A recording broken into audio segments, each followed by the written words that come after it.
हवेत. कोणासाठी आहे हा लढा?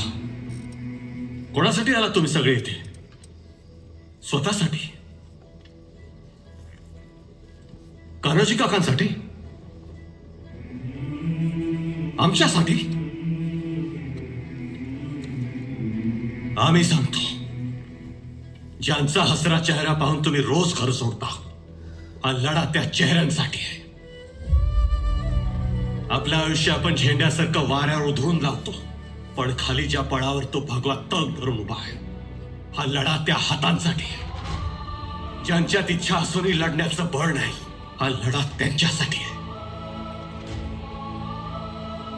ज्या अंगणात आपली पिकं खेळतात, ज्या अंगणात आपली मुलं माऊली नांदतात, तिथं हा आदिलशाही सुभेदार अफजल खान शेकडो हत्ती, हजारो घोडे, प्रचंड पायदळ, बुलंद तोफा घेऊन मराठ्यांना मातीत तोडवत, चिरडत, गाडत आपल्या तोंडाशी आलाय. त्या आदिलशाहीला आपण दाखवून देऊ, मराठे मातीत गाडले जात नाहीत, ते मातीत पेरले जातात. मातीचं छाताड फाडून, तरारून उभारून वर येण्याची वेळ झाली गड्यांनो.